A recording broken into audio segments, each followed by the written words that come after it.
जय जिनेन्द्र। पिछले क्लास में हमने जो भी नंदीसर द्वीप के बाद के जो भी द्वीप समस्त द्वीप समुद्र है उसके बारे में जाना, वो पेज के बारे में डिस्कस किया कि कौन से द्वीप के बाद त्रिप्रत्यावतार 3 नाम वाले कितने द्वीप है, 5 नाम वाले कितने द्वीप। अब हम करेंगे समस्त द्वीप समुद्रों का आकार और प्रमाण, मतलब सभी द्वीप समुद्रों का क्या आकार है और उसका क्या प्रमाण है, उसके मामले में जाएंगे। तेल के पुडले मतलब कि मालपुआ के आकार में अथवा तो पूर्ण चंद्र के आकार में सर्वद्वीप समुद्र के मध्य में अभ्यंतर स्थित पहले जम्बू द्वीप, उसको वर्जित कर दिया। जम्बू द्वीप को नहीं रखा है, उसको वर्जित कर दिया है क्योंकि वो बराबर मध्य में है। उसके बाद में सारे द्वीप समुद्र एक दूसरे से लपेट के खड़े, जम्बू द्वीप को छोड़ के बाकी सारे द्वीप ऐसे गोल बंगड़ी की तरह वलयाकार, और बाकी सब डबल डबल वाले, मतलब जम्बू द्वीप को छोड़ दिया है, वो बीच में बराबर एक राउंड है गोल आकार में, थाली जैसा, चंद्र जैसा, मालपुआ जैसा, कमल की कर्णिका जैसा, ये सबको इकट्ठा करके उसका आकार आपको बनाना है। उसको बराबर छोड़ के बाकी सारे द्वीप उससे गोल, उसके बाजू में समुद्र गोल में, उसके बाद में एक और द्वीप उसको लपेट के, उसके बाद एक और समुद्र उसको लपेट के, बाकी सारे लपेटे हुए। जम्बू द्वीप किसी से लपेटा हुआ नहीं है। उसके बाद जो भी द्वीप समुद्र आएंगे वो जम्बू के पूर्व में भी आएगा, पश्चिम में भी आएगा, उत्तर में भी जाएगा, दक्षिण में भी जाएगा। ठीक है।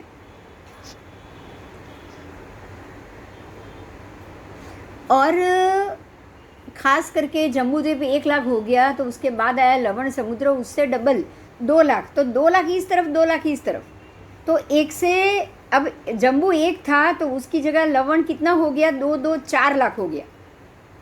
ये समझ में आया पहले?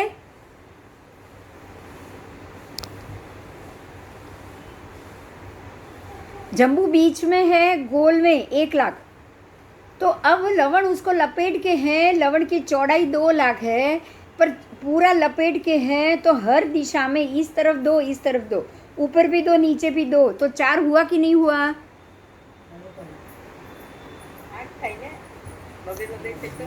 नहीं, इस तरफ 1 2 और 2 5 हुए कि नहीं, यहाँ से यहाँ, तो जम्बू लवण तो 4 ही हुआ ना। देखो ये एक जम्बू है, यहाँ 2 लवण है और यहाँ भी 2 लवण है, तो पूर्व से पश्चिम 4 लवण और 1 जम्बू हुआ कि नहीं। अब ऊपर से नीचे आओ, 2 यहाँ लवण, 2 यहाँ लवण और बीच में 1 जम्बू,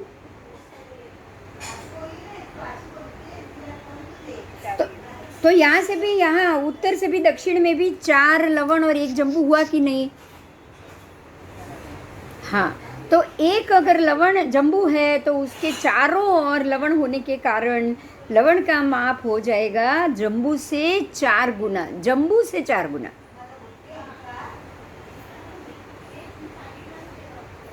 बराबर। ऐसे जम्बू से दुगुना है, 2 2 ही बड़ा है, इस तरफ 2, इस तरफ 2, लेकिन आप पूरा दोनों तरफ का टोटल करना पड़ेगा ना, यहाँ से यहाँ, क्योंकि अगर मैं किसी एक रूलर मतलब किसी एक चीज़ को यहाँ डबल करती हूँ, यहाँ डबल करती हूँ, तो मुझे टोटल में डबल 4 गुना करना पड़ेगा ना। 2 यहाँ जोड़ रही हूँ, 2 यहाँ जोड़ रही हूँ, तो डबल होगा कि नहीं होगा।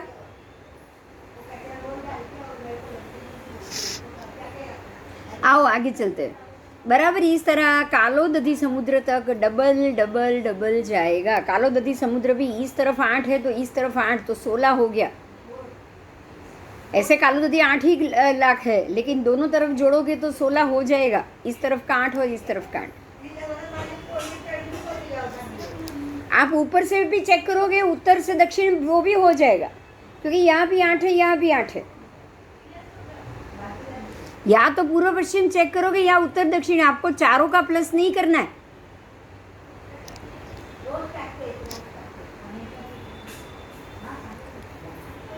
समस्त द्वीप समुद्र का आकार उच्छेदांगुल, मतलब जो समय जो ऊंचाई है वो। उच्छेदांगुल शब्द का बहुत अच्छा सा अर्थ है जो समय जो ऊंचाई है वो। अभी हमारी ऊंचाई जितनी है 5 फुट 6 फुट ही है। जब आदेश्वर दादा के वक्त में कितनी ऊंचाई थी, किसी को पता है? 500 धनुष थी। 500 धनुष थी। अगर आप आज 500 धनुष का माप निकालोगे तो आपको उसको आत्मांगुल कहा जाएगा, आत्मांगुल। क्योंकि जो समय माप था वो समय आप ला रहे हो तो वो आत्मांगुल। लेकिन उच्छेदांगुल का मतलब जिस समय व्यक्ति की जितनी ऊंचाई वो उच्छेदांगुल।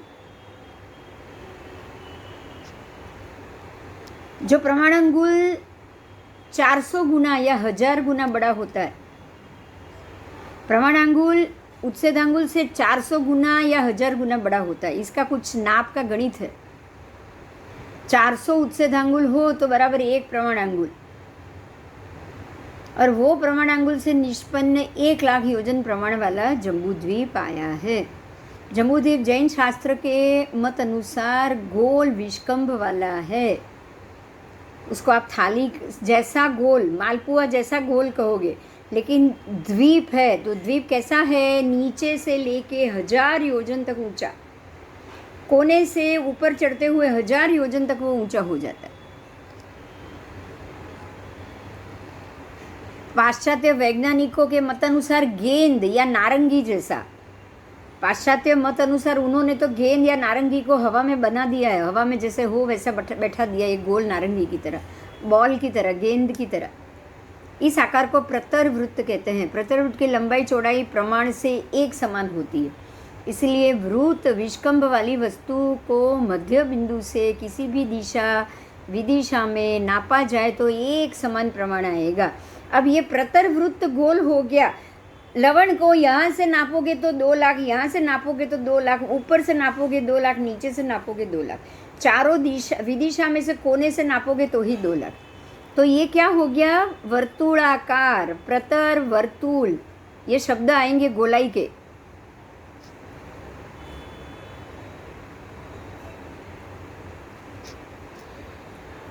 वृत्त विष्कंभ मतलब प्रतर वृत्त, गोलाई का, वृत्त का मतलब गोल, गोल का विष्कंभ।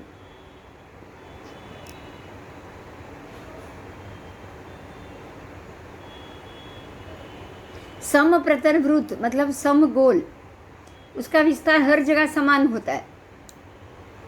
तो जम्बूद्वीप भी विषम नहीं, लेकिन सम गोल है, सम वृत्त है, विषम नहीं है। वो बराबर चारों तरफ से एकदम से गोल, थाली होती है वैसी।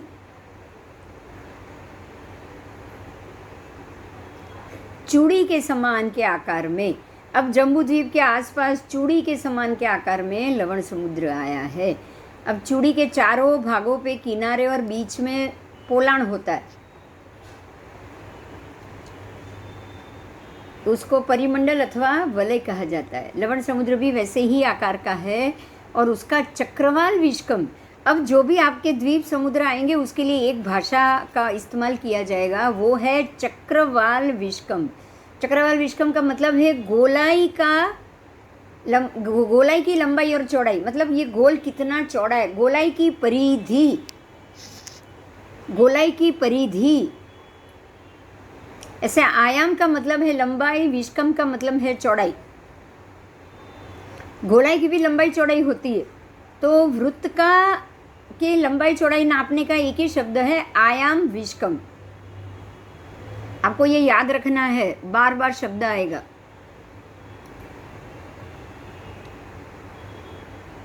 जम्बूद्वीप की एक और जगती से लेके लवण समुद्र की जगती तक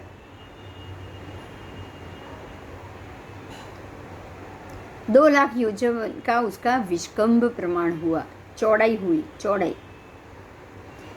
तो लवण समुद्र से परिवृत घातकी खंड भी वलयकार में आया। अब उसके बाद की बात की है, जम्बू आ गया, उसके बाजू में लवण आ गया। अब घातकी खंड भी ऐसे ही गोल है, पर घातकी खंड गोल होने के बाद उसके पूर्व पश्चिम में 2 अलग विभाग हो गए।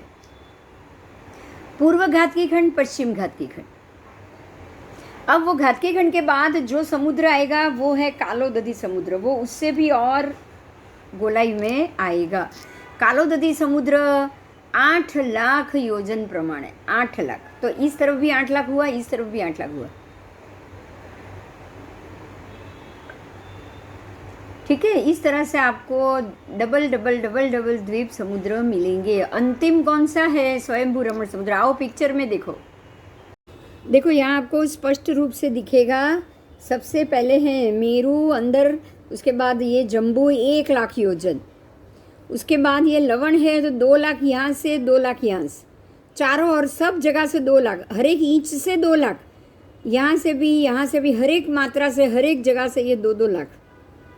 उसके बाद ये जो घातकी खंड द्वीप है वो है 8 लाख, हर जगह से 8 लाख, 4 लाख, सॉरी, हर जगह से 4 लाख, यहाँ से भी 4, यहाँ से भी 4, हर जगह से। उसके बाद है कालोदधी समुद्र 8 लाख, तो वो हर जगह से 8 लाख। ठीक है, ऐसे हर एक द्वीप समुद्र हर एक जगह से एक जैसे सम विषकंभ में मिलेंगे। सम विषकंभ का मतलब एक जैसा विषकंभ।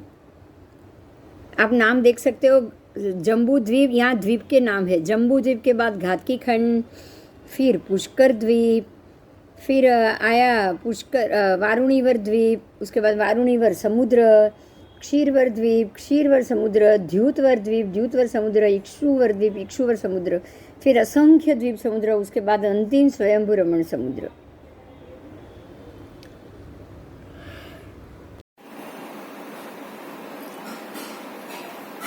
सॉरी, શરૂ કરીએ પાછું।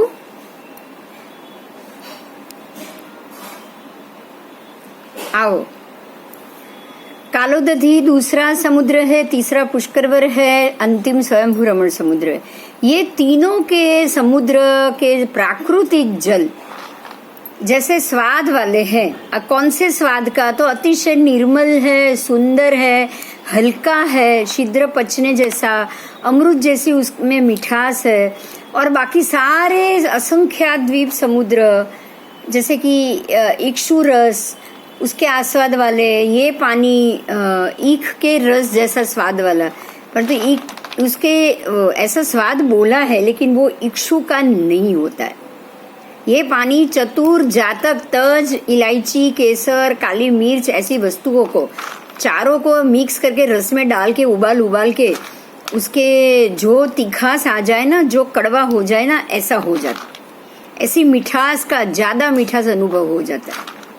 इससे भी अधिक मिठास इन समुद्र में माननी है। अब इन सर्व समुद्रों में से लवण समुद्र में उससे धांगुल के माप से 500 योजन के, और दूसरे कालोदधी समुद्र में 700 योजन के, और अंतिम स्वयंभू रमण समुद्र में 1000 योजन के उत्कृष्ट प्रमाण वाले मछली, मत्स्यादि, मगरमच्छ आदि होते हैं। इससे अतिरिक्त शेष समुद्रों में उक्त प्रमाण से क्रमशः न्यून और अलग अलग प्रमाण वाले मत्स्यादि होते हैं। लेकिन ऊपर जो 3 समुद्र के नाम दिए हैं ना, उसमें बहुत से मत्स्य होते हैं, बाकी अन्य समुद्रों में ये कम मत्स्य होते हैं। विशेष लवण समुद्र में 7 लाख कुल कोटि, 7 लाख कुल कोटि मत्स्य, कालोदधी में 9 लाख कुल कोटि मत्स्य, और स्वयंभू रमण समुद्र में 12.5 लाख कुल कोटि मत्स्य होते हैं। ये सारा बृहद संग्रहणी, त्रैलोक्य दीपिका, क्षेत्रलोक प्रकाश, फिर बस उसी में से ये लिया गया है। ये फोटो है अष्टापद का, श्री अष्टापद जी महातीर्थ। ये तीर्थ स्थान में सबसे महत्व का तीर्थ है, क्योंकि यहाँ पे अष्टापद पे आदेश्वर भगवान का निर्वाण हुआ है। और यहाँ भरत राजा ने अष्टापद जी तीर्थ के ऊपर जो जो भगवान की जितनी काया थी उतने उतने धनुष के बराबर प्रतिमा जी बनाए हैं। यहाँ 24 तीर्थंकर परमात्मा की प्रतिमा जी है, और वो सारे जो जो भगवान की जो जो जितनी जितनी काया थी उस हिसाब से वो काया के नाप की बनाई गई। अच्छा, एक और यहाँ पे हुआ था, जो वाक्य हुआ था, जो रावण और मंदोदरी की बात है। मंदोदरी नृत्य कर रही थी, रावण वीणा बजा रहे थे। उस वक्त वीणा का एक तार टूट गया। मंदोदरी के नृत्य में भंग ना हो जाए, उनकी परमात्मा की भक्ति टूट ना जाए, इसीलिए रावण विद्याधर थे। उन्होंने अपने विद्या के बल से अपनी ही जांघ से एक नस निकाल दी, उसको काट के वीणा में लगा दिया और सुर उसने चालू रखा। परमात्मा की भक्ति का ये कारण था, परमात्मा के प्रति का भक्ति को सुर चालू रखने का ये कारण था।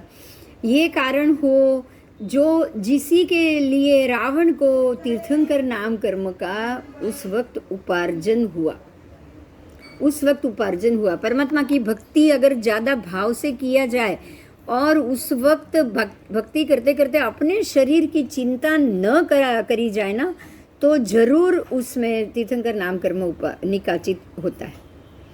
तो ये अष्टापद के ऊपर ये भी हुआ था। उसके बाद आपको यहाँ बहुत सारे तापस मिलेंगे, आपको यहाँ पिक्चर में दिख रहे हैं। देखो, मैं कर्सर घुमा रही हूँ, नीचे सारे तापस हैं। और ये गौतम स्वामी, ये गौतम स्वामी जी हैं। उन्होंने ये सभी ये अष्टापद चढ़ने के लिए वो आए थे, भगवान से पूछा था उन्होंने कि भाई मुझे मोक्ष कब मिलेगा। परमात्मा ने कहा कि तुझे मोक्ष मिलेगा ही, फिर भी तुझे अगर शंका हो तो तू अष्टापद की यात्रा करके आ जा। अगर तू कर पाया तो ज़रूर तुझे मोक्ष मिल जाएगा। तो गौतम स्वामी यहाँ आए, सूर्य का किरण, वो लब्धिधारी थे, उन्होंने सूर्य का किरण पकड़ा, सूर्य का किरण पकड़ के वो ऊपर चढ़ गए। यात्रा करके नीचे उतर रहे थे, तब उनको ये 1500 तापस मिले। आपको यहाँ तापस दिख रहे होंगे। इन 1500 तापसों ने अठम तप किया था। तो उनका पारणा गौतम स्वामी जी ने कराया। अंगूठे अमृत से लब्धि तना भंडार, श्री गुरु गौतम समरिये वांछित फलदाता। एक इतना ही पात्रा भर के खीर थी और गौतम स्वामी ने उसमें अंगूठा रख लिया और 1500 तापसों को खीर से वो पारणा कराते रहे और पात्रा में से बिल्कुल भी खीर खुटी नहीं, वो अक्षय हो गई। तो ये उनकी लब्धि का कारण था। 1500 तापस उनके हाथ नीचे दीक्षित हुए और उनको दीक्षा लेकर जब वो समोसरण की तरफ गए तो वहाँ पे सभी ये तीर्थ जो तापस थे उन सबको उसमें जाने से पहले ही केवल ज्ञान हो गया। 1500 तापस को वहाँ पहुँचने से पहले ही केवल ज्ञान हो गया। गौतम स्वामी के पास यही लब्धि थी, वो जिनको भी दीक्षित करते थे वो केवली बन जाते थे। आओ अभी अष्टापद के ऊपर जो मंदिर है उसकी ऐसी आकार है, वो मंदिर का अष्टापद जी महातीर्थ पे यहाँ आपको 24 ही मिलेगी। चत्तारी 8 10 2। आप ये गाथा जानते हो सिद्धाणम बुद्धाणम की। देखो, पहले यहाँ 4 परमात्मा, तो आपको 4 मिलेंगे एक तरफ, फिर 8 मिलेंगे, ये 8 है, फिर 10 है और 2 है ऊपर। तो 74 8 10 2 जो गाथा है वो इनके लिए। वंदिया जिणवीरा 24 सम, 24 परमात्मा को वंदन। तो ये अष्टापद पर है, इसीलिए फिर से वही दृश्य है, मंदोदरी का नृत्य है। अष्टापद महातीर्थ पे बैठे हुए सारे तापस है और अष्टापद जी महातीर्थ। ठीक है, कोई प्रश्न हो तो करिए, मैं आगे जाती हूँ। हाँ, तो 74 8 10 2 है, तो कोई तप का भी नाम होगा ही। उसमें भी ऐसे 4 8 2 और 10 उपवास होते होंगे, लेकिन ये जो हम बोलते हैं ना 74 8 10 2 वंदिया जिणवीरा 24, मतलब हमने ऐसे 4 8 2 10 और 2 ऐसे 24 जिनेश्वर परमात्मा को मैं वंदन करता हूँ। तो अष्टापद तीर्थ में एक दिशा में 4 है, चौमुख जी है चारों तरफ ऐसे। तो एक दिशा में 4 है, एक दिशा में 8 है, एक दिशा में 2 है, एक दिशा में 10। और ये सभी परमात्मा जो उनके धनुष के प्रमाण की काया के हिसाब से बना है। जैसे कि आदेश्वर दादा की जो वहाँ प्रतिमा है वो 500 धनुष की, अजितनाथ भगवान की है वो 450 धनुष की, जिनकी जिनकी जितनी काया थी बराबर उसी नाप से ये बनाई गई। मालूम था तब कि कौन सा भगवान का कितनी काया होने वाली है। आदेश्वर दादा से उन्होंने पूछ लिया था और उसी वक्त उन्होंने उस काया की, जैसे महावीर स्वामी की बनाई थी तो वो 7 हाथ की बनाई थी। ठीक है, और कोई प्रश्न?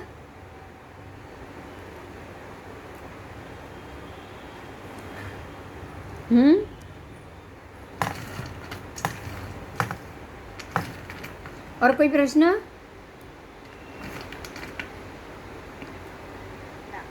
ओके, तो आगे जाएंगे अष्टापद के मामले में। मैं दिखाई दे रही हूँ, इसमें से पिक्चर सब चला गया है।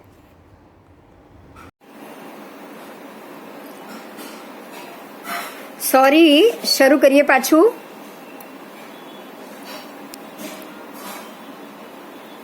आओ, कालोदधी दूसरा समुद्र है, तीसरा पुष्करवर है, अंतिम स्वयंभू रमण समुद्र है।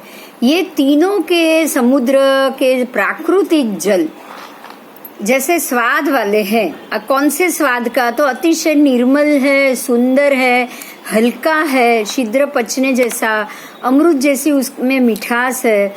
और बाकी सारे असंख्यात द्वीप समुद्र जैसे कि इक्षु रस उसके आस्वाद वाले, ये पानी ईख के रस जैसा स्वाद वाला, परंतु ईख उसके ऐसा स्वाद बोला है लेकिन वो इक्षु का नहीं होता है। ये पानी चतुर जातक, तज, इलायची, केसर, काली मिर्च ऐसी वस्तुओं को चारों को मिक्स करके रस में डाल के उबाल के उसके जो तीखास आ जाए ना, जो कड़वा हो जाए ना, ऐसा हो जाता, ऐसी मिठास का ज्यादा मिठास अनुभव हो जाता है। इससे भी अधिक मिठास इन समुद्रों में माननी है। अब इन सर्व समुद्रों में से लवण समुद्र में उत्से धांगुल के माप से 500 योजन के, और दूसरे कालोदधी समुद्र में 700 योजन के, और अंतिम स्वयंभू रमण समुद्र में 1000 योजन के उत्कृष्ट प्रमाण वाले मछली, मत्स्यादि, मगरमच्छ आदि होते हैं। इससे अतिरिक्त शेष समुद्रों में उक्त प्रमाण से क्रमशः न्यून और अलग अलग प्रमाण वाले मत्स्यादि होते हैं।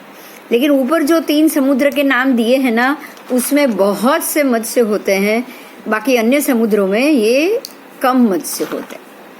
विशेष लवण समुद्र में 7 लाख कुल कोटि मत्स्य, कालोदधी में 9 लाख कुल कोटि मत्स्य, और स्वयंभू रमण समुद्र में 12.5 लाख कुल कोटि मत्स्य होते हैं। ये सारा बृहद संग्रहणी, त्रैलोक्य दीपिका, क्षेत्रलोक प्रकाश, फिर बस उसी में से ये लिया गया है। अष्टापद की ही बात चल रही है। अष्टापद के पाठ को अभी हम पढ़ने जा रहे हैं।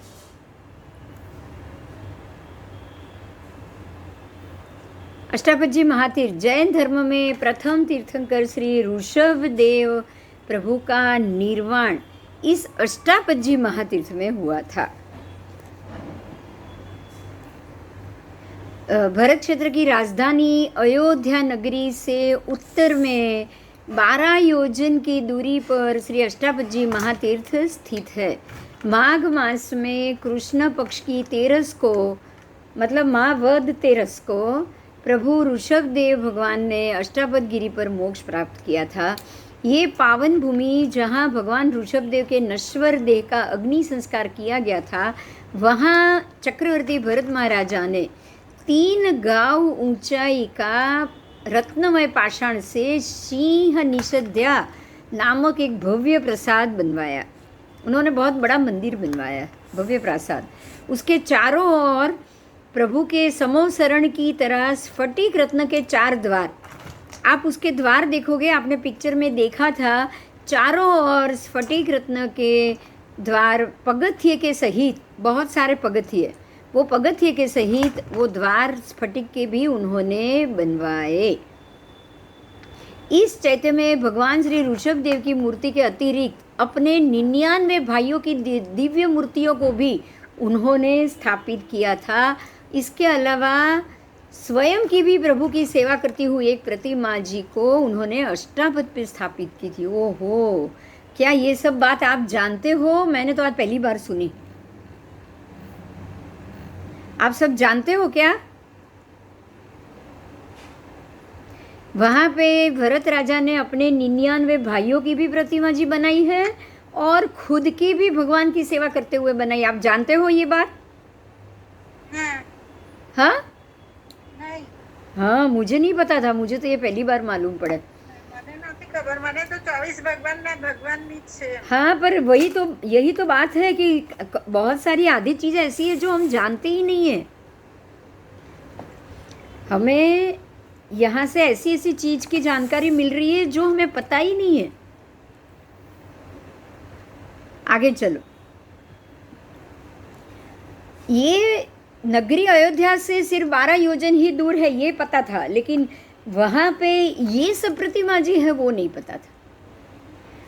अब आगे जाएंगे। ये पावन और पवित्र तीर्थ स्थान पर किसी भी प्रकार की अशांति निर्मित ना हो, इसके लिए भरत चक्रवर्ती ने दंड रत्न द्वारा प्रहार करके अष्टापद गिरी को किसी स्तंभ के जैसा चिकना बना दिया है। देखो, ये भरत राजा ने ये किया ना, ये भी हम नहीं जानते। उन्होंने, ये पहले चक्रवर्ती ने ही सबसे पहले दंड रत्न द्वारा प्रहार कर करके अष्टापद गिरी को बिल्कुल एक स्तंभ जैसा चिकना बना दिया, ताकि यहाँ पे कोई ऊपर चढ़ के अशांति निर्मित ना कर पाए, और जिससे उस पर कोई भी व्यक्ति चढ़ नहीं सकता था। ये पहाड़ पे कोई भी व्यक्ति नहीं चढ़ सकता था, इसी कारण न चढ़ पाए, इसीलिए ये पहाड़ को चारों तरफ से दंड रत्न से ताड़ित कर करके चिकना और सीधा उभा स्तंभ जैसा बना दिया गया। इसके पश्चात चक्रवर्ती भरत ने इस पर्वत पर एक एक योजन की दूरी पर मेखला जैसी 8 सीढ़ियां बनवाई। इन सीढ़ियों पर वे लोग ही चढ़ सकते थे जिनके पास लब्धि हो, इनके सिवा उन पर कोई भी नहीं चढ़ सकता था। इसके पश्चात ये गिरी अष्टापद के नाम से जाना जाने लगा, क्योंकि ये 8 श्रेणी हो गई ना, 8 पद हो गए, 8 पगले हो गए जो उन्होंने चढ़ने के लिए बनाया, और वही चढ़ सकता था जो लब्धिधारी हो। तो वो लब्धिधारी चढ़ते थे या चढ़ सके ऐसा था, इसीलिए इसको अष्टापद नाम दिया गया। अब समझ में आया कि इसका नाम अष्टापद क्यों पड़ा? हाँ, પેલા તાપસો છે ને એ કોઈ એક પગથિયું ચડી શકે, કોઈ બીજું ચડી શકે, આ બધું એ છે. मतलब ये 8 पगथिया ही बनाया गया है, पहले नहीं था। पहले नहीं था, भरत राजा ने ऐसा बनाया, उसको बराबर खड़ा स्तंभ जैसा भी बना दिया, कोई चढ़ ना पाए। 8 पगथिये रख दिए ताकि जो लब्धिधारी है वो ही उसके ऊपर चढ़ पाए। और भक्ति करके रावण भी जाता था तो वो भी वही ऐसे सीढ़ियों के ऊपर ही बैठकर, और मंदोदरी भी उधर ही नृत्य करती आपको पिक्चर में दिखाई देती है। आओ आगे आओ। ये 8 सीढ़ियों के कारण उसका नाम अष्टापद पड़ा। हाँ, મંદોદરીમાં એવી લબ્ધી હતી. રાવણ વિમાન લઈને જતો હતો ને, રાવણ વિદ્યાધર પોતે, અને એ વિમાનમાં જાય તો પછી મંદોદરી, એ તો કોઈને બી સાથે લઈને જઈ શકે ને. હા, રાવણ તો પુષ્પક વિમાનમાં જતો હતો એટલે. आगे जाएंगे। इसके सिवा इस पर कोई नहीं चढ़ सकता था। इसके पश्चात ये गिरी अष्टापद के नाम से जाना जाने लगा। इसके अतिरिक्त ये पर्वत को हराद्री, कैलाश या स्फटिक पर्वत आदि नाम से भी जाना जाता है। तो आज जो आप कैलाश पर्वत कह रहे हो, यही ये पर्वत है जो कैलाश पर्वत हम नाम से जिसको हम जानते हैं, अष्टापद, जो आज चाइना के अंदर स्थित है। क्योंकि अब ये बॉर्डर जो है वो चाइना ने ये यहाँ तक का अपने भारत देश के एरिया को कब्जे कर लिया है, इसलिए ये चाइना का बॉर्डर हो गया, वरना ये पहले भारत का ही एरिया था। तो अष्टापद आप आज आपको बराबर कैलाश पर्वत के रूप में हिमालय के रेंज में जो वैताठे की श्रेणी है उसी के अंदर स्थित मिलेगा। बोलो, कोई प्रश्न है? उसके स्थान के मामले में कोई सवाल है? यहाँ से अयोध्या खाली 12 योजन कही है, तो आप ये समझ सकते हो कि अयोध्या कितनी बड़ी होगी और कहाँ से कहाँ वो फैली हुई होगी, चौड़ी। बराबर।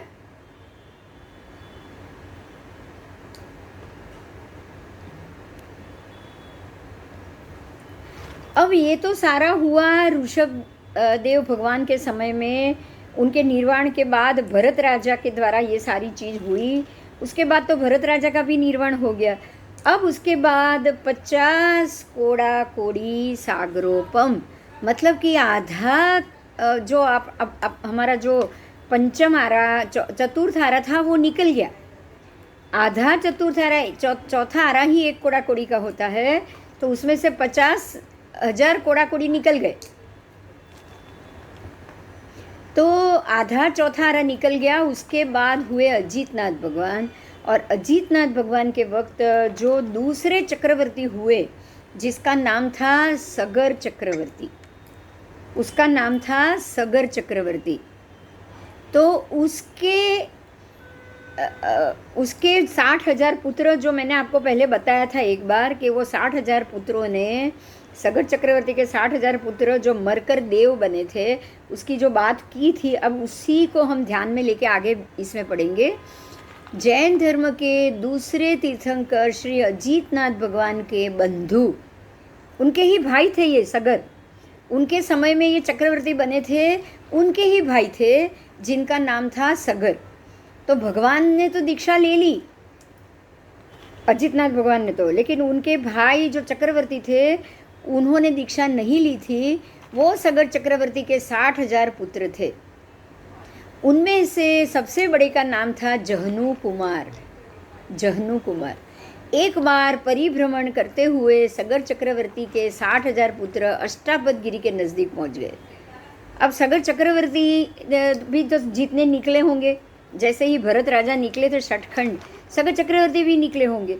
तो जब वो निकले तो अपने पुत्रों के सहित ही वो निकले होंगे। राजा जीतने के लिए निकलता है तो अपने पुत्र परिवार को साथ में लेके निकलता है। उस समय ये 60,000 पुत्र अष्टापद के करीब आ गए। आपको ध्यान देने की जरूरत है। देखिए, जब भरत चक्रवर्ती सठखंड विजय के लिए निकले थे ना, तब ये अष्टापद नहीं बना था।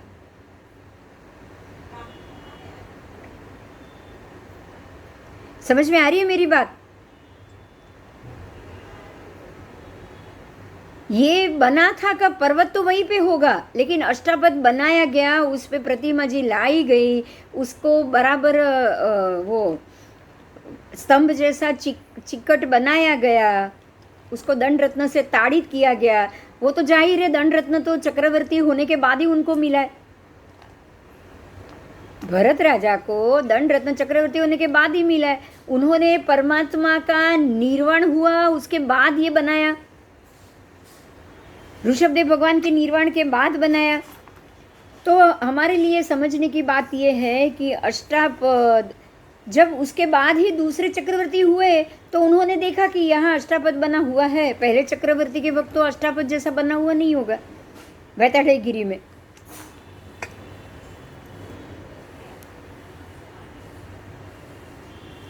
इस चैत्य के रक्षण के लिए हमें कुछ करना चाहिए, ऐसा सगर चक्रवर्ती के 60,000 पुत्रों को विचार आया। अब उन्होंने ये सोच के क्या किया, तो उन्होंने भी चक्रवर्ती के दंड रत्न का उपयोग किया।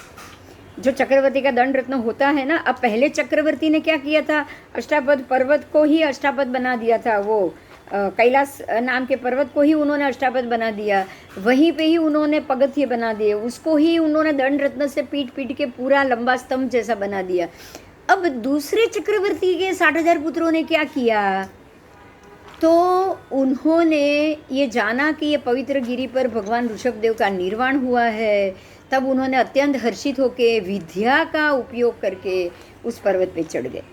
अब चक्रवर्ती के पुत्र थे, विद्या का उन्होंने उपयोग, विद्याधर होंगे ही तभी वो विद्या का उपयोग करके चढ़ पाए, लब्धिधारी होंगे।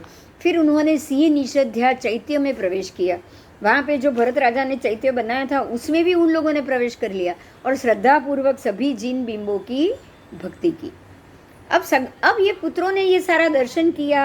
आपको ये समझ में आ गया होगा कि जब उन्होंने यहाँ पे पर्वत पे चढ़े, भगवान के दर्शन किए, मंदिर के दर्शन किए, इतना सारा बढ़िया उन्होंने मंदिर का और सबका स्वरूप देखा। ऐसा तो बनाया हुआ पहाड़ और उस पे सारे भगवान जो अपने अपने ऊंचाई के हिसाब से प्रतिमा जी बनाई गई हो, ऐसा तो विलक्षण मंदिर है। आपको ये तो पता चली गया होगा कि कहीं भी ये भरत क्षेत्रों में ऐसा दूसरा मंदिर हो ही नहीं सकता। बोलो, हो सकता है क्या? भाई તમે તો ક્યાં ફરી આવ્યા? हाँ, શું થયું? ये है कि ऐसा कोई तीर्थ अष्टापद जैसा आपको ये भरत क्षेत्र में दिख रहा है? हम सोच सकते हैं क्या? नहीं। तो सगर चक्रवर्ती के पुत्रों को भी यही ख्याल आया कि ये इतना विलक्षण तीर्थ है, अब इसके संरक्षण के लिए हमें कुछ करना चाहिए कि यहाँ जैसे हम तो चढ़ गए ऐसे कोई भी ना चढ़ जाए और कोई भी इसको नष्ट ना कर पाए। तो ये सोच के अब इन्होंने क्या किया, देखो भरत राजा ने क्या किया था, पूरे पर्वत को श्लिष्ट बना दिया, लंबा स्तंभ जैसा बना दिया ताकि कोई चढ़े ही नहीं। अब इन्होंने क्या किया, इन्होंने भी दंड रत्न लिया चक्रवर्ती का और अष्टापद गिरी के चारों ओर 1,000 योजन गहरी खाई बना दी। उन्होंने ये अष्टापद के चारों ओर गहरी खाई बना दी। इस खाई को खोदने के लिए, खोदने से अब वो खाई खोदते खोदते खोदते खाई जमीन में नीचे जा रहे हैं, तो नाग कुमार के भवन पाताल में, मतलब जो नीचे की तरफ में जितने भी नाग कुमारों के और पाताल में जो जगह है वहाँ तक ये पहुँच गए। अब दंड रत्न के प्रहारों के कारण नाग कुमारों के भवनों में धूल भरने लग गई। यहाँ से ये दंड रत्न के प्रहार कर रहे तो वो नाग कुमार के भवनों के अंदर जो भी खोदकाम या कुछ हो रहा था उससे धूल भरने लग गई और धर्मेंद्र इंद्र क्रोधित हो गए।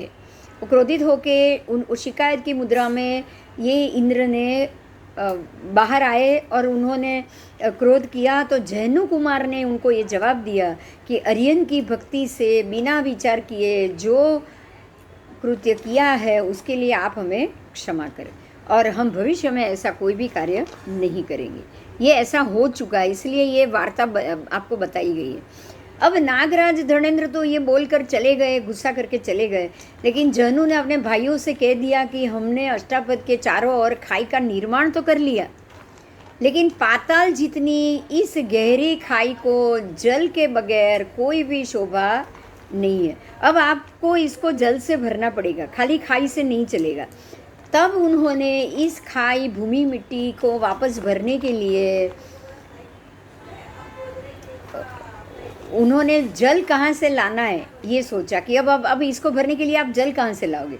तब उन्होंने जो गंगा नदी जो आती थी ऊपर से वैताढ़ई गिरी के तिमिस्रा गुफा और वहाँ तक जो गंगा नदी का प्रवाह आता था, वो प्रवाह को दंड रत्न के द्वारा ही उसका तट तोड़ के उस प्रवाह को ये खाई तक वो लाए और वो खाई को उन्होंने गंगा के पानी से भर दिया।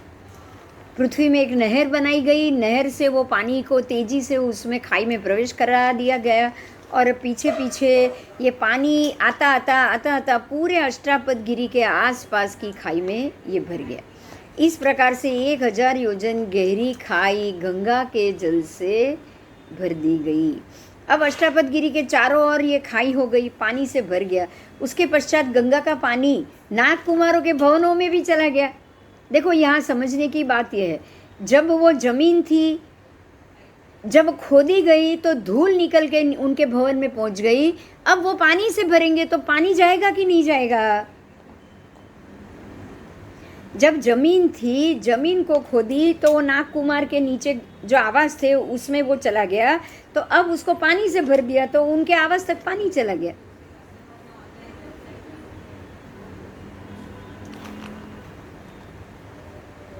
तो ये सारे नागकुमार चींटियों की तरह मंदिरों में दुबक कर रह गए। ये जानकर अत्यंत क्रोधित नागराज फिर से जमीन पे आए और उन्होंने अपनी अंगार भरी नजरों से सगर चक्रवर्ती के 60,000 पुत्रों को जलाकर भस्म कर दिया। 60,000 सगर चक्रवर्ती के पुत्रों को जलाकर मारने का कारण क्या है, ये आपको आज पता चल गया।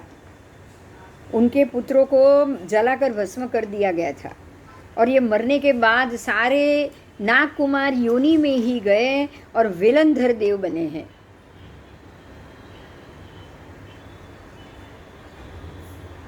समझ में आई ये स्टोरी या उसमें कोई क्वेश्चन है?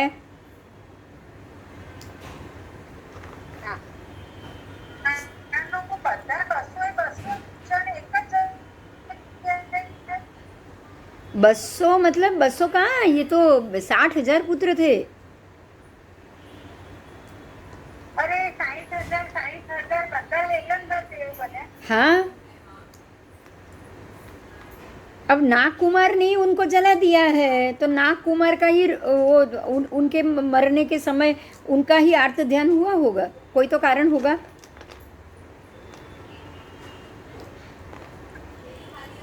એમને એવી ભાવના હતી આ તીર્થમાં કોઈ કઈ ખાય નહીં એટલા માટે।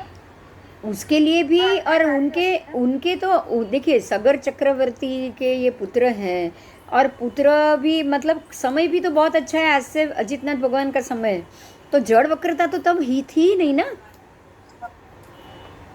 बराबर। तब जड़ वक्रता कहाँ थी, तब जो भी सोचते थे तीर्थ और सबके अच्छे के लिए ही सोचते थे। और तब तो जो भी राजा बनते, सगर चक्रवर्ती खुद भी तो मोक्ष गए हैं। सगर चक्रवर्ती की वार्ता आपको मालूम होगी, उनको 60,000 रोग हुए थे, पता है ना वो। हाँ, वो हुए भी क्यों थे, सिर्फ वो दीक्षा ले एक ही रात में, जैसे ही उन्होंने दीक्षा ले ली 60,000 रोग हुए रात में ही। 24 घंटे में उन्होंने दीक्षा ले ली, दीक्षा लेने के बाद सारे रोग निकल गए। निमित्त था वो उनको दीक्षा लेने का। वो 60,000 रोग हो गए ना, एक रात में उत्पन्न हो गए, उसी से उनको वैराग्य आ गया कि जब शरीर इतना नाशवंत है, जैसे भरत राजा को हुआ था वैसे ही सगर चक्रवर्ती को भी वैराग्य हुआ कि शरीर इतना नाशवंत है कि 60,000 रोग अगर शरीर में हो सकते हैं, शरीर नष्ट हो सकता है, तो ये शरीर का क्या मोह करना। उन्होंने वैराग्य भाषित होकर दीक्षा ली, तो जैसे ही दीक्षा ली 24 घंटे के अंदर सारे रोग गायब। तो उस वक्त वो काल ही ऐसा था, जितने जितने राजा हुए ना वो सारे उसी भव में मोक्ष गए, सब चरम भव। राजेश्वरी नरकेश्वरी तो उसके बाद हुआ, उसके बाद ऐसा काल आया। हाँ, उसके बाद ऐसा काल आया कि अगर आप राजा जो भी है वो नरक के ही अधिकारी होते, तब नहीं, वो काल में बिल्कुल नहीं। वो समय ही बढ़िया था, तब सबको यही सोच आती थी कि अरे ये तीर्थ को कैसे बचाए, बस ये तीर्थ को कैसे बचाए। ठीक है, अब आगे जाएंगे। अब गंगा नदी को भगीरथ आगे इसमें कहा है, ये भी हम पढ़ेंगे।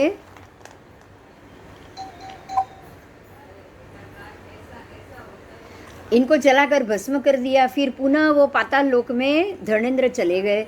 सगर चक्रवर्ती के पुत्र अष्टापद के नजीक गंगा नदी को अवश्य लेकर आ गए और उन्होंने उससे खाई को भी भर दिया, लेकिन उसके पश्चात गंगा नदी का पानी आसपास के गांवों में विनाश की स्थिति निर्माण करने लगा। अब गंगा का जो मूल प्रवाह है, जो सागर में जा रही है, उसको अगर खींच के अगर आप शहर के अंदर लाओगे या बाकी के मकान और ग्राम नगर में आएगा तो तकलीफ हो जाएगी ना। गंगा का प्रवाह तो कितना विशाल है। तो धीरे धीरे पानी भरने लगा और आसपास के गांव शहर उसमें डूबने लगे। कुछ समय के बाद सब डूबने लगा। अब आगे देखो क्या हुआ। ये होने के बाद अब लोग सगर चक्रवर्ती के पास आए कि ये अष्टापद के नज़दीक रहने वाले लोग अपने अपने गांव को बचाने के लिए सगर चक्रवर्ती के पास आए और शिकायत करने लगे कि विनाश की स्थिति को आप रोकिए, क्योंकि सारे आसपास के नगर गंगा के पानी के कारण डूब रहे हैं। डूब रहे। ये सुनकर सगर चक्रवर्ती ने अपने पौत्र भगीरथ, जो भगीरथ है ना, जो गंगा को लेकर आए, जिन्होंने अपनी जटा में गंगा को लिया, ऐसे हिंदू धर्म में बात कही जाती है, मालूम है ना सबको, पता है? राजा भगीरथ गंगा को लाए थे, ऐसे हिंदू धर्म कह रहा है। बिल्कुल, यहाँ भी सगर चक्रवर्ती और उनके पौत्र का नाम भगीरथ है। उन्होंने भगीरथ राजा को आज्ञा दी कि अब तुम अष्टापद के चारों ओर बनी हुई इस खाई को, गंगा नदी एक उन्मत्त स्त्री की तरह ये सारे गांवों में को डुबा रही है, मंडरा रही है, उसको दंड के द्वारा प्रेरित करके पूर्व के सागर में मिला दो। मतलब उसको सागर तक ले जाओ, उसको सागर तक खींच के गंगा को ले जाओ, नहीं तो ये पानी यहाँ पे ही भर भर के सारे नगरों को डूबा रहा है। अब ये सुनकर दंड रत्न व चक्री की सेना को लेकर भगीरथ फिर से अष्टापद के नज़दीक आए। यहाँ आने के बाद कोई जैसे चिमटी से अगर कोई माला को पकड़ लेना, बिल्कुल ऐसे ही उन्होंने दंड रत्न से गंगा नदी को पकड़ लिया। अब चक्रवर्ती का दंड रत्न है, कुछ भी हो सकता है। उन्होंने गंगा को पकड़ के यहाँ से कुरु देश के मध्य भाग में से, हस्तिनापुर के दक्षिण भाग में से, कौशल देश के पश्चिम भाग में से और प्रयाग के उत्तर भाग में से, काशी के दक्षिण भाग में से, विंध्याचल के दक्षिण में से, आप अगर मैप में ये दक्षिण उत्तर करो तो आपको उसका रास्ता मालूम पड़ेगा, अंग और मगध प्रदेश के उत्तर में से होके भगीरथ ने इसका पूर्व के समुद्र में प्रवेश करा दिया। गंगा नदी को भगीरथ खींचकर लाए और इसके लिए इसका नाम भी भागीरथी हुआ। गंगा का नाम भागीरथी भी है।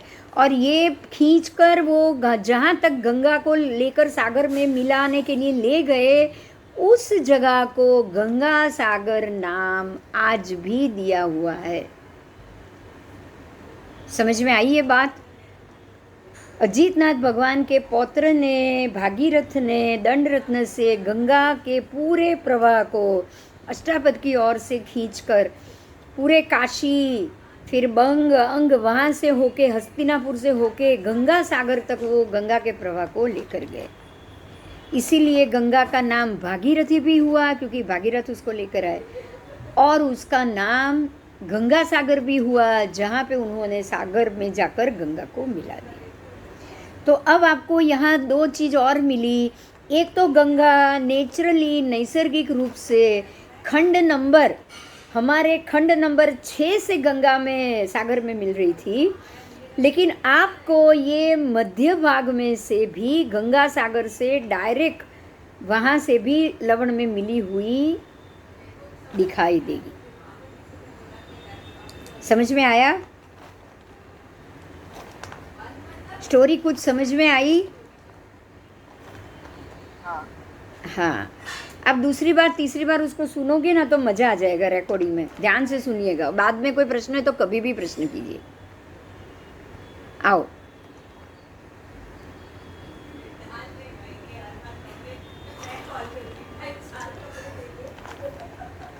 इस वर्णन से ये मालूम होता है कि जैन धर्म के द्वितीय तीर्थंकर श्री अजीतनाथ भगवान के समय में महानदी गंगा के मूल प्रवाह के मार्ग में परिवर्तन किया गया था।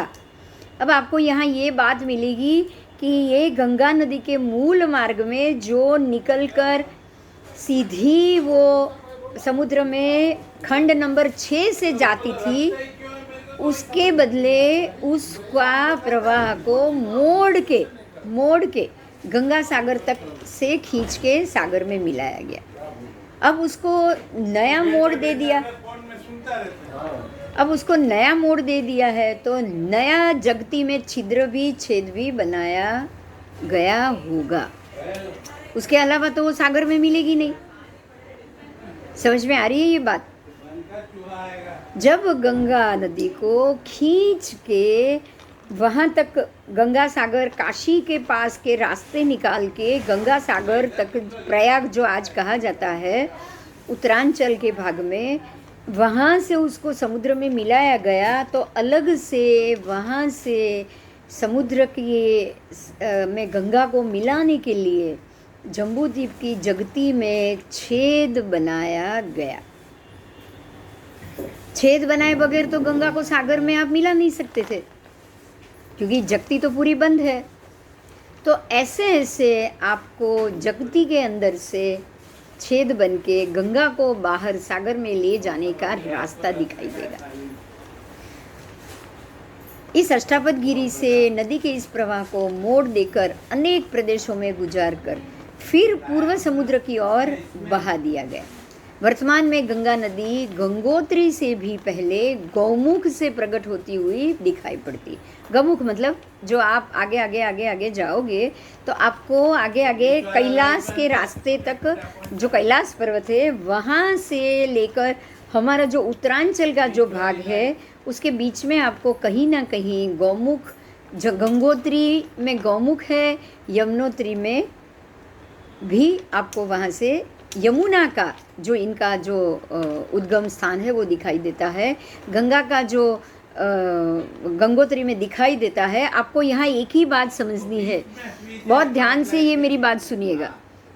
गंगा नदी का पदार्पण पद्मध्र से हो रहा है, तो बीच में से गौमुख से गंगा निकले ये तो पॉसिबल है नहीं। गंगा गौमुख से जो गंगा निकल रही है वो निश्चित ही हिम नदी है, क्योंकि हिमालय का एरिया है, बर्फ़ पिघलता है, उसका पानी का प्रवाह अपने आप बनेगा। तो वो जो प्रवाह हिम नदी का जो प्रवाह बहकर आपको गंगोत्री से उसका मूल बाहर निकलता दिख रहा है, वो जरूर हिमालय के हिम नदी का ही प्रवाह होगा, क्योंकि गंगा तो उसके आगे से आ रही है। वास्तविकता यह है कि गौमुख से भी और उत्तर में भी गंगोत्री नामक एक हिम नदी, जिसमें से ये जलधारा निकलती है, और ये मूल नदी हिम नदी जिस दिशा से आ रही है, अगर उस दिशा में आप आगे जाओगे तो बर्फ़ से आच्छादित प्रदेश है ही, तो जब भी बर्फ़ पिघलेगा तो आपको यहाँ पे वो बर्फ़ का पानी नदी के रूप में बहेगा ही बहेगा।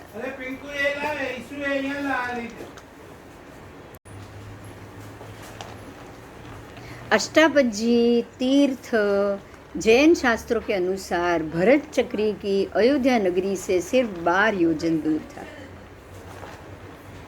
और अयोध्या नगरी भरत चक्री की बराबर मध्यखंड के मध्य भाग में थी। ठीक है, तो वहाँ से 12 योजन दूर, तो ये अष्टापद भी मध्यखंड के मध्य भाग में ही होना चाहिए। और कविराज श्री दीप विजय जी महाराज ने अष्टापद जी की पूजा की रचना की है। आप अगर ये अष्टापद जी की पूजा दीप विजय महाराज जी की अगर आप सुनोगे ना, तो उसमें जो भी सारे शब्द होंगे ना, वो सारे आपको पहले के समय में अष्टापद तीर्थ की क्या क्या कहानी थी, क्या क्या घटना थी, वो सारी घटना आपको बताएगी। उसके यहाँ पे एक शब्द लिखा है, आप सुनिए, ये जो गुजराती चतुष्पदी में उसका वर्णन है। आश्रे 1 लाख ऊपर गाँव 85,000 सिद्धगिरी छे वे गड़ो अष्टापद जयकार। मतलब ये हो गया कि 1 लाख ऊपर 85,000 सिद्धगिरी दूर है। 85,000, 1 लाख गाँव ऊपर 85,000 गाँव सिद्धगिरी दूर है अष्टापद से। तो ये साबित करता है कि अष्टापद से जो आज का जो हमारा जो सिद्धगिरी पालीताना है वो 85,000 गाँव दूर था। तो आप समझ सकते हो कि 1,85,000 गाँव दूर हो गया। श्री सिद्धाचल जी से अष्टापद जी 1,85,000 गाँव दूर हो गया। अब 1,85,000 का अगर आप गाँव का जो अगर मील करोगे तो 3600 मील की दूरी के अनुसार ये गणना की गई है। समझ में आई है आपका? आज अष्टापद खत्म हो गया। कुछ सवाल है तो बोलो।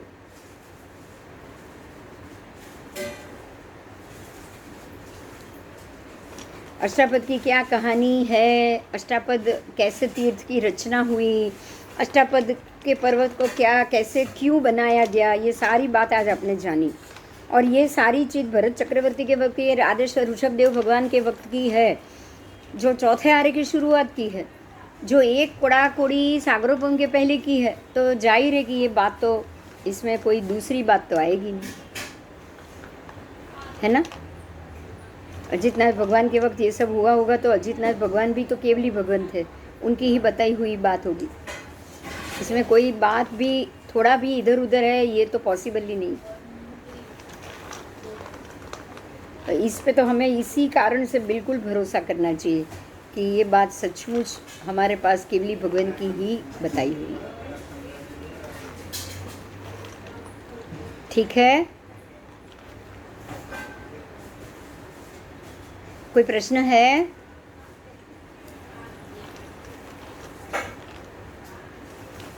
हाँ ना हाँ बोलो।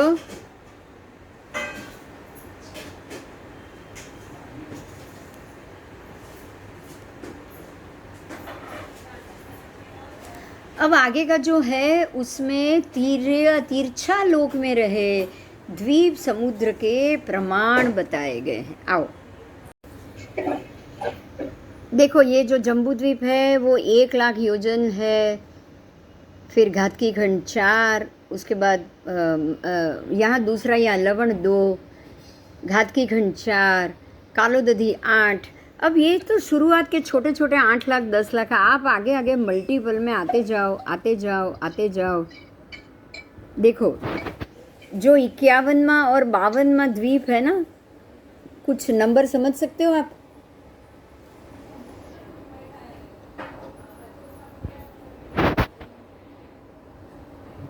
हमारे लिए तो सोचना भी मुश्किल हो जाएगा ये।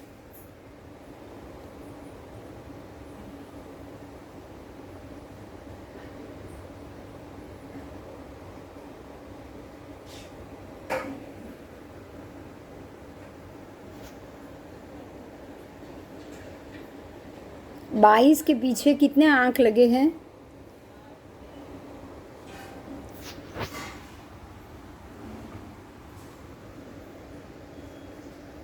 देखिए 22, 51, 17, 99, 81, 36, 85, 248 लाख,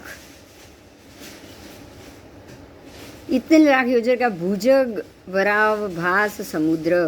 और उसके बाद भी असंख्य द्वीप समुद्र, इसके बाद भी असंख्य द्वीप समुद्र जाने के बाद सूर्य, सूर्यवर, सूर्यवराव भास नामक द्वीप समुद्र है। उसके बाद देव द्वीप, देव समुद्र, नाग द्वीप, नाग समुद्र, यक्ष द्वीप, यक्ष समुद्र, भूत द्वीप, भूत समुद्र, अंत में स्वयंभू रमण द्वीप, स्वयंभू रमण समुद्र।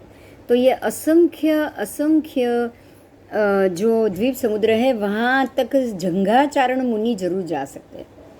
जंघाचारण मुनि का मतलब है जो अपनी जंघा के ऊपर लब्धि से कुछ लगाएं तो वो सीधे उड़ने लग जाते हैं। विद्याचारण मुनि विद्या के बल पर जाते हैं, जंघाचारण मुनि अपने पैर में कुछ लगा के जाते हैं औषधि से। और असंख्य की संख्या तो कुछ है ही नहीं, पता ही नहीं कितनी। ठीक है, तो यहाँ तक सर्वद्वीप समुद्र हमें जानने चाहिए। ये सारा बृहद क्षेत्र समास, त्रैलोक्य दीपिका, चैत्यवंदन महाभाष्य से लिया गया है। आज आपका ये भूगोल की पूरी किताब खत्म हो गई।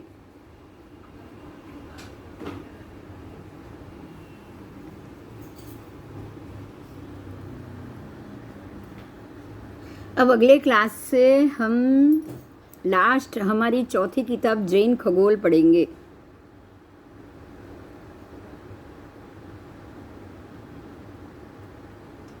कोई प्रश्न है?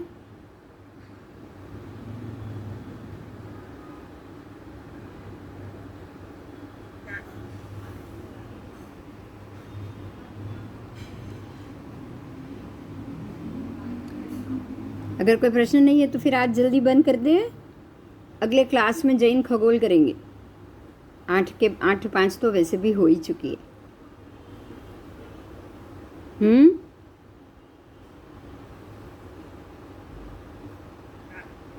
ठीक है, चलो अगले क्लास में मिलेंगे। अब हाँ हाँ, फर्स्ट ईयर का लास्ट पुस्तक आएगा, चौथा जैन खगोल विज्ञान। अगली क्लास में हम